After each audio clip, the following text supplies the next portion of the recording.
It wasn't always pretty, but West Virginia with a monster second half comeback, one of the best in over a decade, as they get a huge road win versus Cincinnati. Is this team trending towards the NCAA tournament, or is the offense too inept to do anything about it?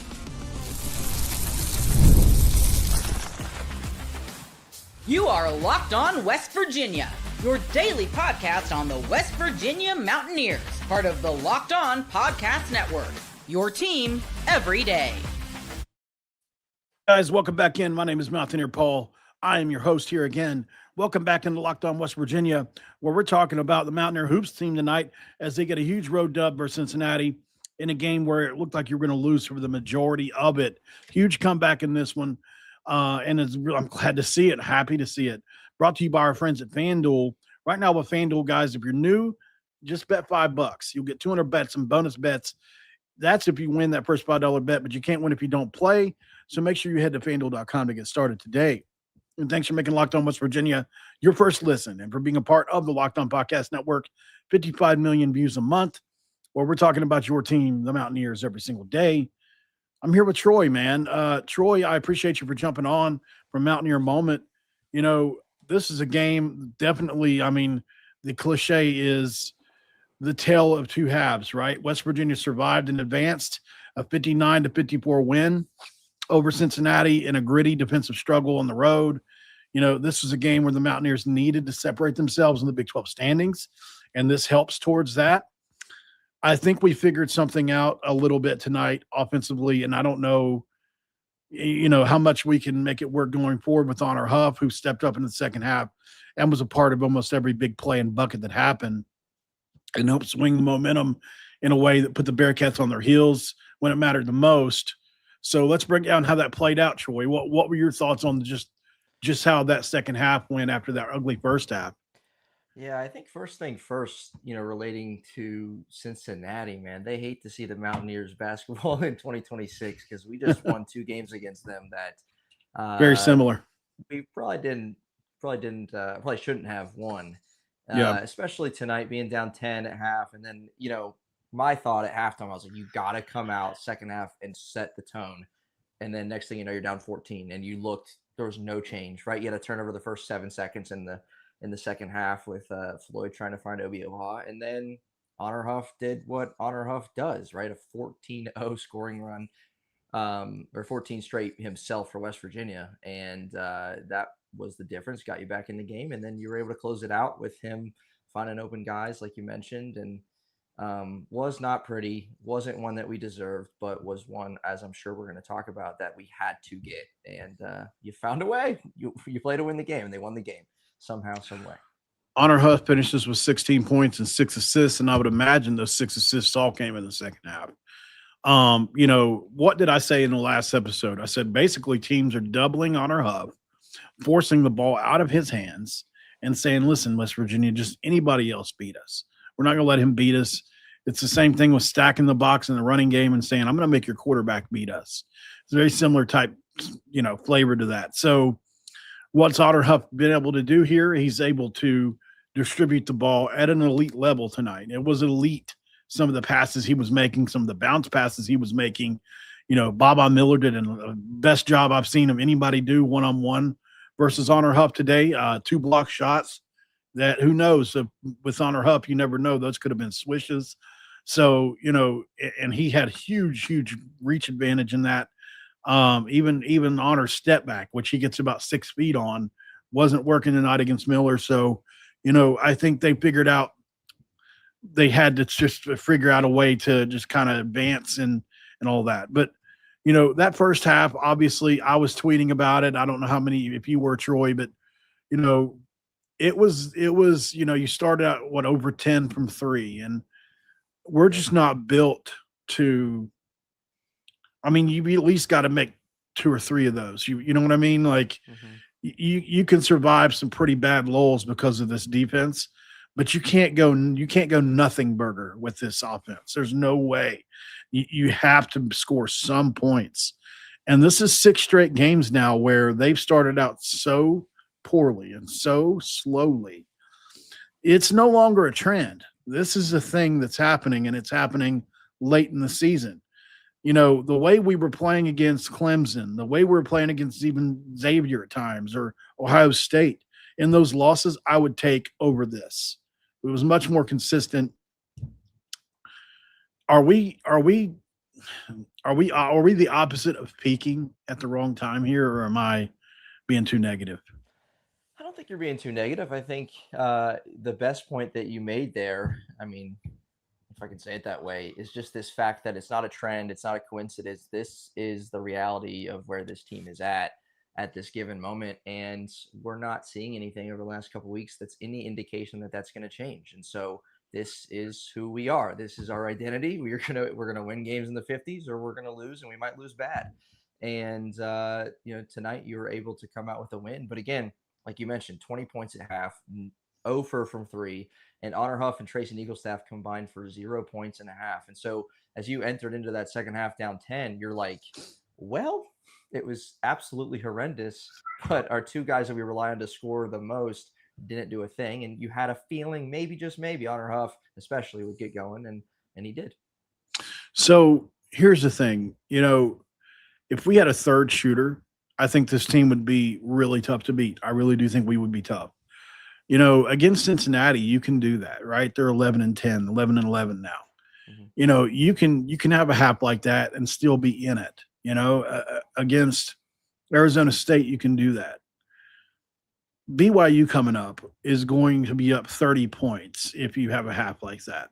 Mm-hmm. AJ DeBonsa might score 35 points himself in the first half, even though they lost a couple games straight. Don't get it twisted. This is a team that I think is still a really good basketball team. So, I think we figured out a little something in the second half. I've always wondered why Forsyth hasn't come in more and tried to alleviate pressure. I get that the bedrock of what you do is the defense, and obviously Forsyth must not be ready to play that yet. But I mean, he's got to be the third best shooter on this team if he doesn't play. I mean, we've seen it in action this year. Is he like 2 for 2? Like, I don't even know if he's missed a 3 yet this year. So way back when, yeah. Yeah, way back when. But I mean, he's clear. I mean, you go watch his high school tape. He's clearly a shooter. I just wonder if there's another answer. Obviously, DJ Thomas had a great game tonight, 14 points.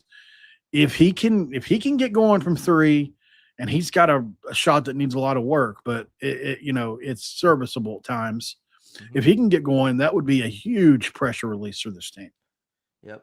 I mean, I thought that coming into this season, the freshman, to be honest with you, of the 3 freshmen that I was most excited about was Forsyth. And obviously we haven't seen a ton of him in the slightest, and that's a shame. But I just looked at the numbers too that you mentioned, even just with how important shooting is to this team, because you mentioned some other games where we've seen some larger offensive outputs. Well, we're making some more threes.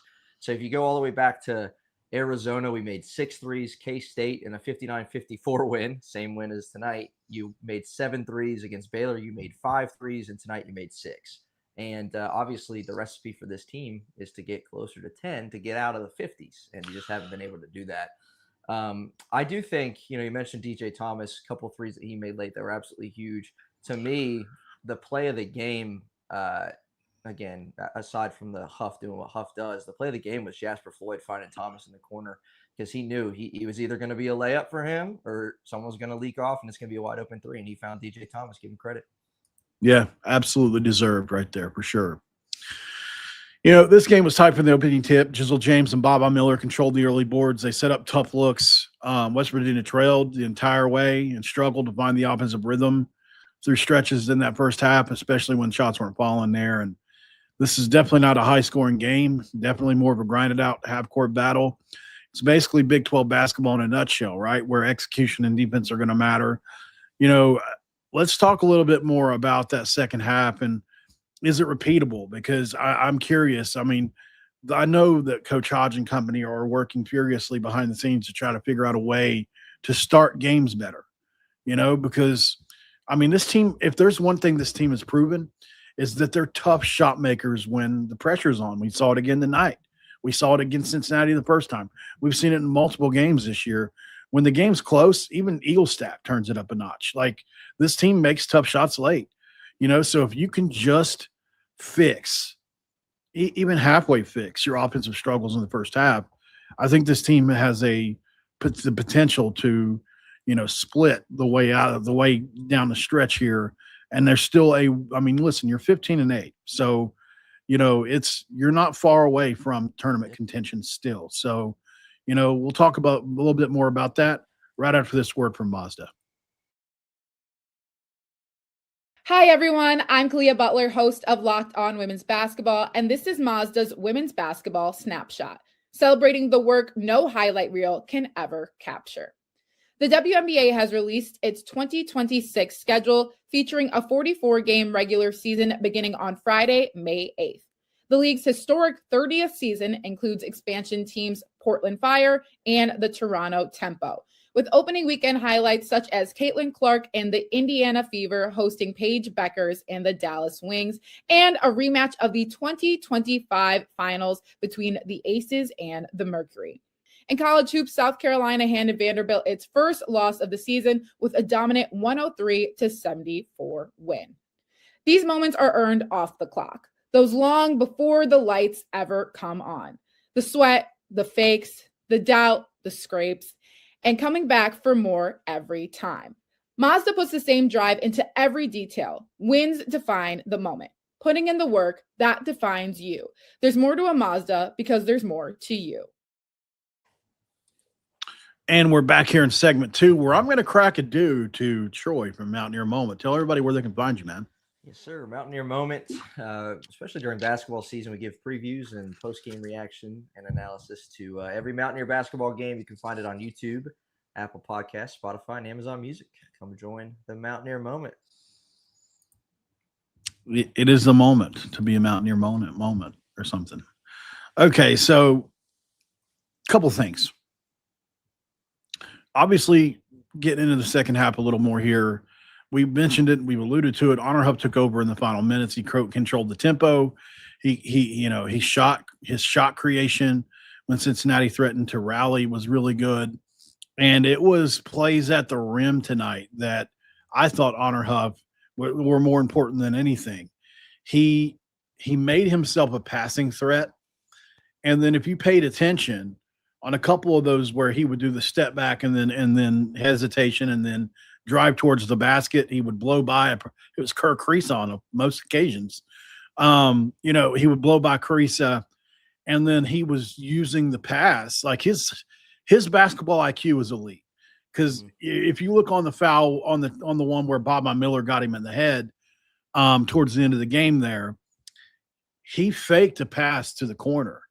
He looked it off and got hit in the head and went up with it. He was doing things where he had made himself like I think going into that, he'd probably had assists on 2 or 3 different shots. So, he really made himself a threat that way.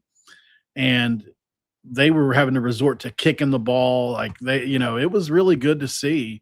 Yeah. And I'm just curious, Troy, like, obviously, you look at West Virginia from a schedule standpoint, you're playing Texas Tech at home next, and you've only lost 1 game at home.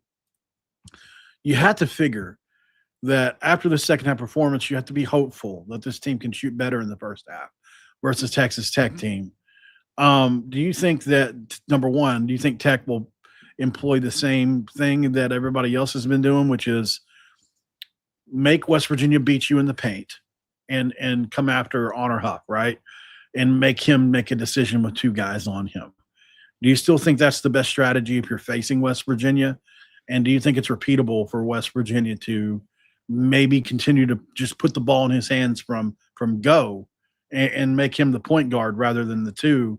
And that way he's just they're not able to trap him like that. You know what I mean? He's able to just make decisions and be a little bit more of the playmaker from all sides. Yeah, you'd have to think Texas Tech would have a similar strategy. I mean, obviously based on what it's looked like over the last few weeks where he can't get to 60. So even in Cincinnati's case, like as much as we scored in the second half, overall, they're not mad at their defense. They're mad at their offense for not being able to close this one out. And, I do think we've seen glimpses of this Honor Huff ball handling in the past, even over the last few weeks. But tonight, I get he's a senior too, but like to me, we saw him grow up a little bit. because this is the best that he's looked in those kind of scenarios where he is making decisions, making the right decisions, getting other guys involved. I don't remember if it was him or Floyd who, because it wasn't just Thomas's 2 late threes. He made a free throw line jumper too. I think that must have been off a Huff pass, and he's making the right decision. So I think Texas Tech sees that, and so they might want to pump the brakes a little bit on that idea, right? If he's going to be that successful at doing that, dishing the ball around and everything. So obviously you got Texas Tech come in who's lost 2 straight games, right? If you pay attention, they lost to UCF, which was a huge upset at the time. And then Kansas, who's turned their season totally around since West Virginia played them. It's an interesting dichotomy to their season, really, because they were playing so poorly. Darren Peterson was having cramps. Now he's engaged and is maybe the best player in the league. So, I think it's interesting how much they've improved. It's just, once again, Bill Self. It just proves year after year that he's one of the best. And Texas Tech obviously has lost 2 really close games. If you look at that UCF game, that was really close. It was not an 88-80 game. It was way closer late. And then Kansas, the 64-61 defensive battle with them. So it seems like Tech can kind of do whatever, right? Mm-hmm. They can play offense or defense or both. And there's another storyline to this game. Finally, we get obviously the protege, Ross Hodge versus Grant McCaslin, his teacher. Yeah, no, absolutely. I'm looking forward to that. And I watched the very end of that Texas Tech Kansas game. All I remember, Kansas down 3. Peterson hits a 3. They get the ball back. Peterson hits another 3. Take the lead, man. He was unbelievable. I don't think he had a very strong second half up to that point. He's unbelievable. Yeah. And I mean, obviously, this is a Texas Tech team. They've got JT Toppin. They've got legit Lawan Watts. They've got Atwell. They've got Tyree Bryan. Like, they've got so many good players on that team. They've got probably got 6 guys that would start 95% of the places in the country, right? So, I like their team a lot, especially with Toppin and Watts in the front court. They do a really good job for them. West Virginia is going to be in a situation in this game because they're going to be facing 2 guys down low that can score it. Mm-hmm. And I don't know if have we been in a situation like this year? Like, we've banged with a lot of big guys, but for the most part, they've been similar to our guys. Like, they're kind of like, what would you call our guys down low necessarily? They're not scorers, they're just kind of like glue guys, I guess you would say, sort of. Yeah, other than Arizona. Other than Arizona, right, with Pete. So, but these, obviously, so this is going to be Lorient and Obioha. They're going to have to play some good defense down low in this game. But do you think West Virginia's got a chance to beating Tech? I think so, because you're at home. Chance, obviously, yeah. Yeah, because you're at home. And, you mentioned it, obviously we're going to, get to it too, but don't look now, but you go and get this win, signature win, ranked win, and all of a sudden you're 7-4. And I get we need to pump the brakes a little bit because way easier said than done. But 7-4. You're looking now. 7-4 in conference play? Are you kidding me? That'd be pretty crazy. Yeah, that would be crazy. So, yeah, I think you got a shot, and it comes down to a lot of the things that we've already talked about. And you mentioned, obviously, with the bigs, Christian Anderson's unbelievable, too, at the point guard position, who's having an unbelievable season. It's going to be tough. It is going to be tough. Thankfully, you're at home because we've seen what West Virginia looks like against ranked teams on the road, and it's not pretty. Yeah, no, not at all. And like, if you look at your next 3 games, you need to split. I mean, obviously, dream scenario is the win against UCF and Texas Tech. You do that, you're in the tournament. Like, you're in if you win these next 2 games, because that'll put you at 17 wins, and you would have enough quality wins to where you could probably get in with 18 or 19 wins. And if you beat the next 2 teams, you're beating Utah. So, obviously, 2-1 in this next 3 games would be massive towards that endeavor. Yeah. You've got Texas Tech, you've got UCF, you've got Utah next. You've got TCU on the road. So, you got Texas Tech at home first. Then you go to UCF, which is a game West Virginians will be able to travel to finally. which they do anyway. But this will be a game where they're going to want to go to Orlando. So that should be, there should be some West Virginia fans there, I think, especially if you win against Texas Tech. Excuse me. And then you've got Utah at home again. That should be a game you win, but you never say never in this league. And then obviously TCU, you're on the road for, but that should be a winnable game. Much like UCF, I don't know what to think about Oklahoma State right now because they're a really good offensive team. And Cody's riding a high right now over at Locked On Oklahoma State because they just beat BYU, which I'm happy for him. And then you finally do get BYU. Will BYU be turned around by the time you play them in February 28th? Mm-hmm. That'll be something. You finally you go on the road to Kansas State, which is just going to be another game like tonight. I think that like Kansas State and Cincinnati are so similar to the way West Virginia plays against them, right? So, and then finally you have UCF again at home to end the season. And I've said over and over again now that I feel like this tournament potentially, the potential of us getting to the tournament could hinge on UCF, right? And because you've got 2 games against them down the stretch. And they've proven to be as good, to be at least a ranked team, which, 5-6 games ago, you thought, well, that's a win. Now you don't think so as much. Any thoughts on any of that information I just threw out? No, a lot. I mean, the games with UCF are absolutely huge. Oklahoma State, right? Because they're a big win over BYU. They're on a lot of bubbles right now. And I think tonight, right, well, it doesn't put you in the tournament. It doesn't put you even near the bubble at this point in time. But you avoided disaster. You avoided disaster. Exactly. There's opportunities on the horizon now for you. And if you lost this one, that bubble is really bursting. And that's not a good thing. And so it's just, it's silly to say, but we're sitting here, early February, and you have a little bit of a pulse at this point because you're still got a puncher's chance to make some noise. And as you just mentioned, there are opportunities that you have. You just got to go and find a way to win it. So Earth Aether in the chat says, TJ Finley and Kirk Risa are starting a group chat together and filing for Social Security after the season. TJ Finley on his 7th team in 7 years, now playing for Incarnate Word this upcoming year in football, and Kirk Risa obviously on his 5th or whatever 4th or in many years. So one more break, guys. Starting Honor Huff, not known for his defense, and it was refreshing to watch Sincere Harris shoot a jumper and to be on the other side of it and say, you know what, that one's off, because we did that all season last year. Yeah, wasn't even worried about it when he shot it. Wasn't even worried about it. He had so much more of a green light last year, though. It's like, God, DeVries, will you please stop trying to get him going? 11%. It's clearly not his strength. We'll go to break. We'll come back and we'll put a bow on this big win on the road versus Cincinnati. Wrong button. All right, guys, we're going to be talking about our friends, and we do love our friends from Indeed right now. And look, when it comes to Indeed, if I haven't told you, let me let you know about this, because hiring isn't just about finding someone willing to take the job. It's about finding the right person and with the right background who can actually help your business move forward. And if you want candidates who match what you're looking for, Indeed Sponsored Jobs is the move, because instead of hopping right into a situation with a person or hoping the right person stumbles across your post, Indeed helps you match with quality candidates by boosting your job listing to people who fit your specific criteria, life skills, certifications, and location, right? So if I were hiring, I wouldn't just want someone who can help.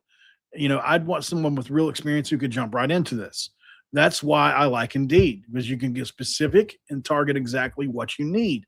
Saves a bunch of time because you're spending less energy sorting through those mismatches, and there are a ton, much like Honor Huff on the wing. And so here's a stat that says it all. In a minute, I've been talking to you, right? Companies like yours have made 27 hires on Indeed in 60 seconds. So according to the data, that's worldwide, by the way. That's pretty good. So if you're hiring, spend less time searching and more time interviewing candidates who check all your boxes with Indeed Sponsored Jobs. And of course, we can't go any further without talking about our friends at Game Time. right now with Game Time, guys, I'm a big proponent of Game Time. I've been reading them forever. And there's a reason for that. And that's because there's nothing like being in an NBA arena. And if you've never been to one, it is cool. The crowd, the energy, the moment. Getting tickets, though, that's pretty tough. That part has not always been so simple. That's why Game Time has been the go-to app for scoring tickets fast. Without the hassle, puts the advantage back to where it belongs, the fans. Pulled up the Game Time app, picked an upcoming NBA game, and had tickets located within minutes. I love seeing the all price up front. That's pretty cool. No surprise fees at checkout. And being able to see the view from the seat before buying made that decision easy. You can look a 360 panoramic view. And those zone deals, they stood out. Choose the section. Game Time picks the seats, and you save. Get that last minute options too if you want NBA tickets showing up at solid prices. And everything feels quick, intuitive, and stress-free from start to finish. Take the guesswork out of buying NBA tickets with Game Time. Download the Game Time app, create an account, and use that code LOCKEDONCollege for $20 off for your first purchase. That's LOCKEDON for $20 off. Download the Game Time app today, and remember, it's gametime.co, not .com. Don't worry about that time. We're going to ask about the question of all questions either. Because what time is it? It's game time. Back with Troy as I get this off the screen here. Thank you so much for joining in, man. As we dive into segment 3 here regarding West Virginia versus Cincinnati, a game where West Virginia was down big. And the announcer said so many times that this is the biggest comeback in 14 years for West Virginia. Was that what it was? 14 years? Do you remember? 2020, I think 2022. Oh, okay. Yeah. I thought they said 14 years for whatever reason. I thought I heard him say it a couple times. That were wrong. Yeah. So like Obiohu or Obio. Oh, how do you? It's not even King. It's the lead announcer. He oh my gosh, there's so many things that were wrong. I texted my dad. I was like, 75% of the things he said tonight have been incorrect.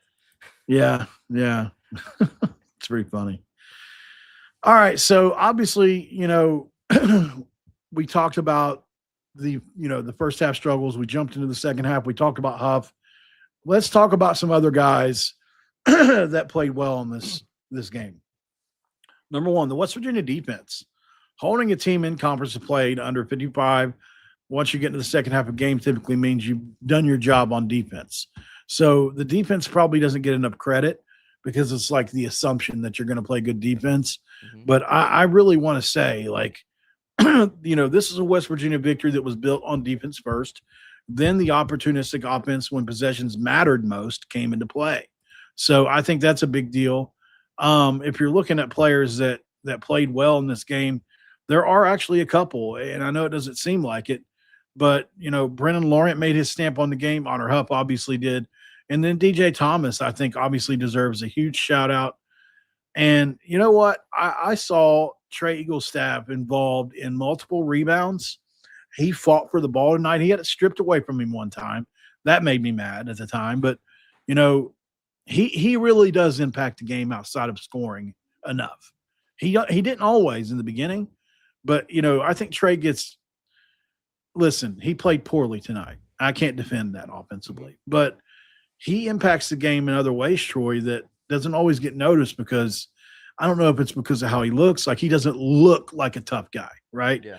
Like, when I looked at Nate Adrian, I knew that he would headbutt me in the face, right? Like, he was that – you could just tell Nate Adrian you don't want to – like, that dude doesn't even look like a good athlete, and he is, right? So what are your thoughts on, the obviously DJ Thomas and, can he be a little bit of a pressure valve release for West Virginia, or this is just another game where he was on, like a couple others this year? Oh, he had to be on, and we needed everything we got from him. And I think it could be a sign of things to come, especially for a freshman. And that's his first time, I believe. Yeah, he's got a lot of potential, doesn't he? On the road. Seems like most of the time when we've seen him have a breakout performance, it has been at home. Don't quote me on that, but I think that's true. I think this might be his first time where he's really stepped up on the road. And so that was big. So that would be, just anybody that can add any sort of consistent scoring to this team would do wonders for this team. And, I think largely, though, the point that you mentioned about this West Virginia defense, it's expected, but we still got to give them credit. I just looked real quick. Cincinnati, right, they started pretty hot shooting Jizzle James. They had 19 points through the first just over 10 minutes. They did, yeah. And obviously that means they had 35 points over the last 30 minutes. So that is significant. That's elite. Yeah, we'll take that. Yeah. You know, it mentioned Jizzle James. I didn't know that he took a break from the team from them. I didn't know that. That's interesting. You know, there was a time last year, man, when they came into play West Virginia the first time, he was playing like one of the best players in the entire league. Mm-hmm. Like I think he was averaging 20. Like it was him. They were comparing him and Javon Small to each other. Like that was the matchup. So I don't know what happened to him. Like, I remember when he came in as a freshman, huge pickup with them and Wes Miller, but yeah, he's fallen off. But back in here to West Virginia, last couple points here. If you're looking at the schedule and you break it down, like if you're being totally objective, mm-hmm. what do you think is realistic for this team moving forward? You're 15-8. Can you figure out a way to get to 20? Can you figure out a way? I sure hope so, because that to me has repeatedly been just in my head the number. Yeah. And, you heard me It's not an 18 kind of year, is it? Right. Well, and you've heard me say why last time we talked is because you did non-con 0 favors in the non-conference. I'll say it till I'm blue in the face, but and it hurts you. Again, it's a blessing because like you play in the Big 12 where there's opportunities night in, night out to boost your resume. So is there a path? I think there is. Is that going to require an upset or two? Absolutely. And again, you've got UCF twice over the course of these last 8 games, and those are going to be big. You got BYU, you got 2 ranked teams, BYU and Texas Tech, both of those at home. The one road game, I mean, obviously TCU is always tough at home. It seems Oklahoma State's going to be tough on the road too, but I think you can do it. And it started tonight. You had to get this one. Can you get to 20? I think you can. Let me give you a multiple choice here. Okay. You can have West Virginia at 18 wins, but your next 3 wins are Texas Tech, BYU, and UCF. Okay. So you split with UCF? Huh? You split with UCF? Yeah, you're going to get to 18, though. You're going to win BYU, Texas Tech, and UCF, who should be ranked, at least, when you play them this next time, hopefully. Yeah. Let's assume they're ranked. That's 3 ranked wins. And you get to 18. Or you can have Utah, TCU, Oklahoma State, Kansas State, and you get to 19, let's say. Mm-hmm. Which one would you pick?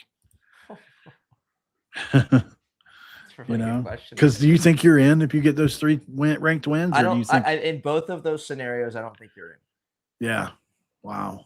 But that is a really, really interesting point because you can even make the case for, okay, which of those 2 would you just simply rather go into Big 12 conference tournament with, and then knowing that you might need some work to get done. But yeah. And then if they frame it that way, I'll take the 3 ranked wins. Yeah.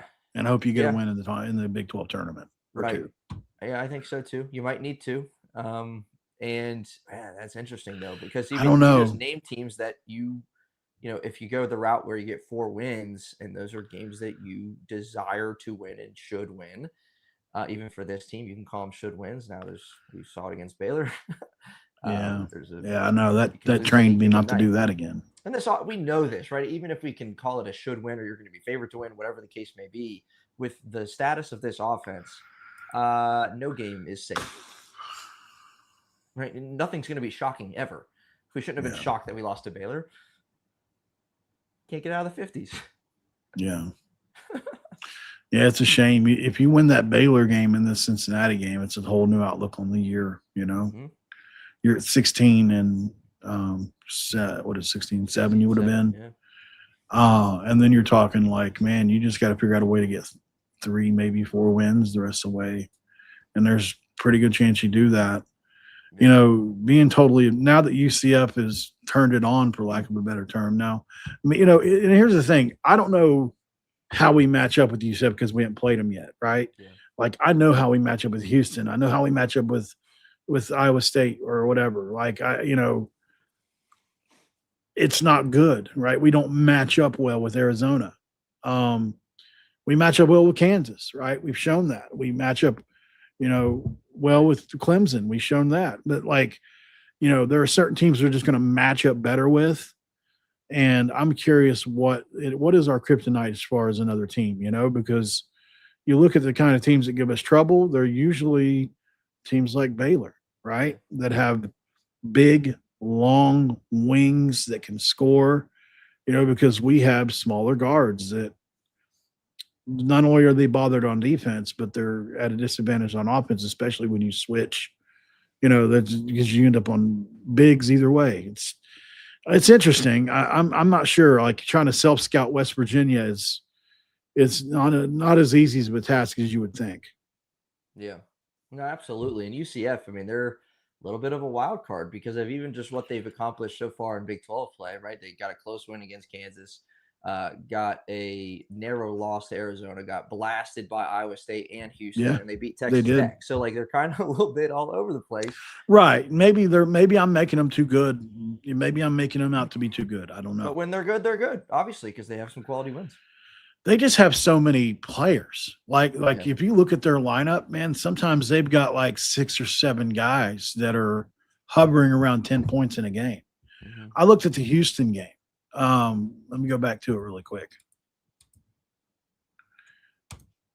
Yeah, okay, since against Houston, Burks had 8, Stillwell had 8, John Bull had 8, Fulks had 8, Kugel had 8.